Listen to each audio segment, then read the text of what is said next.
All right, how we doing, guys? This next lesson is going to be sort of a refresher, I guess, kind of a review on just what's pretty much a beginner sort of level thing, concept. But there's nothing wrong with that. There's nothing wrong with a little bit of review and repetition. It's really good for us. So today we're talking about power chords. Power chords changed my life personally, and for any people that are just starting out on guitar that are new to this whole page or whatever, I think it will really change yours too, if you really realize the power of it, right? I guess it's in the name, right? So power chords, there's two ways to play them. Not to overcomplicate it for now, there's a really essential way, like just the barest essence of it. And then there is the way that I learned first, and I think it's the more well-rounded way. So I'm going to show you that. I'm just going to go the way I learned it. So all a power chord is pretty much a way to play or to convey, I guess, to get across pretty much any chord. It doesn't even matter. You know, you've heard of like major and minor chords, and you know, even further along, augmented and diminished and all these crazy names and stuff. With power chords, you can just kind of look at the name of the note, like if it's a G or an A or a D sharp or something, you know, and you can just get that basic point across with this shape. It's amazing. And the way we can start out this one is I'm going to use G for now. I know we used A in the last lesson, but I had a reason for that. But we're going to kind of go with G. And so a G is the third fret, right? Or the first dot on all across, right? It's obviously the same fret. And of course, when I'm saying fret, I'm looking at even though these metal bits are called frets, we're putting our fingers in the middle part, you know what I mean? So I'm gonna start on the low E string, right? That's gonna be our root note. It's our main note, right? Or one, sometimes people call it. The index finger's gonna go there, right? First dot, lowest string. And that's a G again. Then we're gonna go to the next string down, especially visually, right? And we're gonna, instead of doing the same fret on the next string, which would be the first dot, we're gonna go 2 frets over and we're gonna land on the second dot. So we got a first dot over here.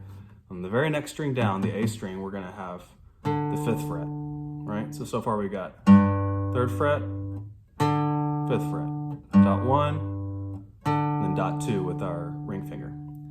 And then the only final piece that we need is the same exact fret as we're doing with this second part here with our ring finger, but we're gonna do it on the next string down, right? So it's just right under that same note, same everything except for just the next string down.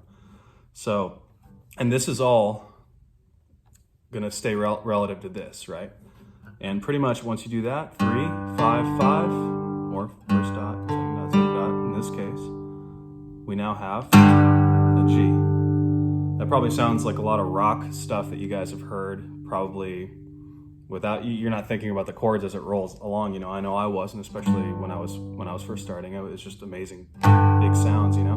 But they call that a power chord. I don't really know where it came from, but it makes sense. It kind of, you can hear that, right? So that's a good segue for my next little point here. So the beauty of this type of chord, which is obviously, like I said, is that it's the barest essence of a chord without worrying about the extra qualities and extra layers you can throw on, right? It's just kind of a super rocky, heavy, awesome thing. The beauty of it is that you can slide the shape around, and it's going to be the same. It's going to be the same vibe basically, which is also true in other situations, but in this situation, it's really cool because it's such an easy shape. So that's why I said the thing about it being relative, right? This middle finger is not really doing anything in this, but remember if this is our root note, right? Let's say now my root note is an A, right? It's the second dot on the low string, 1 fret above this, right? That's how the musical alphabet goes. It kind of loops after G. So G, G sharp, A.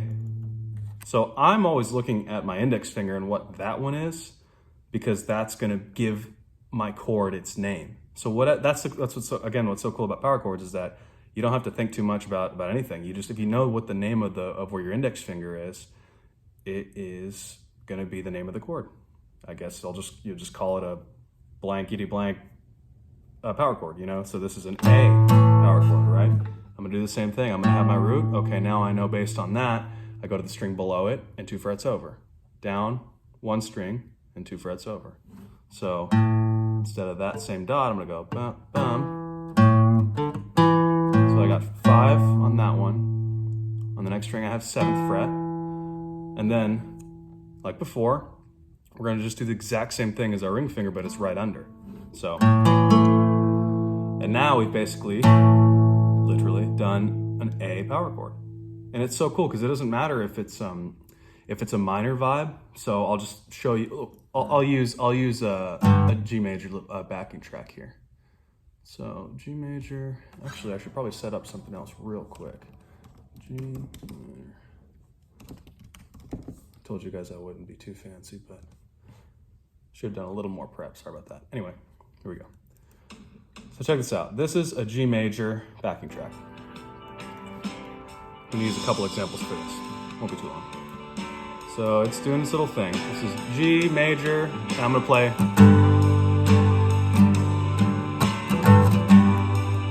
Then it goes to some other stuff. Whatever. So that's that. That was that first main note of that. I could also have a G minor thing going on, which is based around the chord G minor. It's a different thing than major, of course. I don't know what this is going to be. Okay, well, it's some rock track, but see, I'm just doing that shit. So really, there were 2 different things going on in each track. The first one was this, technically. You see that kind of bright part? That's a major chord. But this one is like some dark little, you know, moody rock thing. And that's technically based around this chord. See the difference? Right? It's really stark when you put it next to each other. So major, minor. But the G power chord, right, is the barest minerals of what that chord is. And it's set up in a way that it doesn't matter what the type of chord is that you're playing it over. So all that to say, it's a cool thing. I've already said it a lot. So that's one great aspect of this. And like I said, we can slide it around, and if we keep everything relative, if I always keep that blank in the middle, right? It really would look like this if I didn't have a middle finger, right? If we move it around and I keep that same shape or that same gap in between, right? Then I'm always good. To take it even further, level 3 of this is that you can, or whatever level it might be, is that you can move your index finger, your root note, right? Your main note to this A string as well. The same shape applies. You don't have to change anything. So if you really think about that, you now have all of this, and then it's kind of hard on acoustic, and then all of this on the A string to make roots out of, right? Which is awesome. So I could do, this is the other example I wanted to show you, and I'm not gonna get too much into the minor anymore, but this is an actual progression of G major, right? And so I can see the chords, what they are there. And of course I could play them all full, but for the purpose of this, I'm just gonna show you what it would sound like if I played this progression without worrying about the in-depth part of it, the major and minor. I'm just gonna play the main notes. If it's a D, it's gonna be a D power chord. And I know where the root notes are. I know that this is a G. I know that this note here is a D. I know that, you know, I have a couple places where I can play A. There's one, let's just do that. And then I know there's a C here, that's the progression. So that's another topic for another video is I'm gonna show you guys how I memorized the guitar neck a lot quicker than some people might. Or it worked for me anyway. So that comes with time, don't worry about it. But for now, let's just remember that this is G, and we'll kind of go from there. So this is what it would sound like. So here's, look, I'm only doing that same shape. Just moving the root notes to where I want. It's G, D, here's an E, and then it's C.